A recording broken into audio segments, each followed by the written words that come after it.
Labadiena, Top lyga vėl BTV eteryje ir šiandien startuoja 5. Lietuvos čempionato turas. Jame Marijampolės Sūduva ir Kauno rajono Hegelman.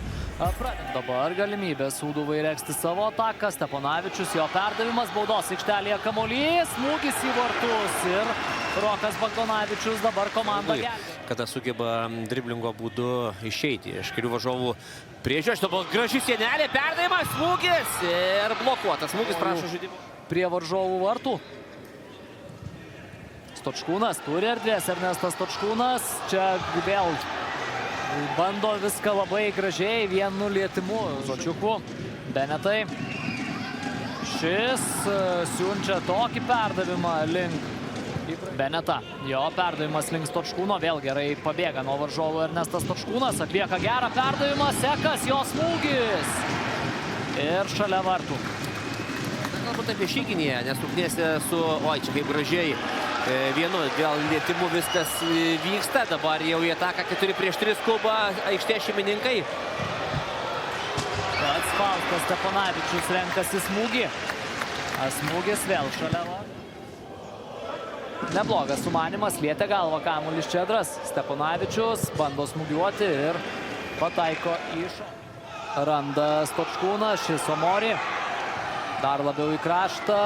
Smūgis ir dar vieną galimybę turi vėliau. Šis dar turi erdvės. Čedro perdavimas į baudos aikštelę ir Kaderas. Apie ką ir kalbėjome. Kaderas. Galima išvystyti greitesnę ataką. Leidžia žaisti Bartuškevičius toliau. Steponavičiaus smūgis. Ir kampinis. Lawsonas. Jo tolimas smūgis. Nepataikė taip tinkamai. Gerą perdavimą iškiša Baltrūnui. Čia gera galimybė, bet ir vėl nėra smūgio į vartus, nėra gero perdavimo. Nėra, kas labai trukdytų.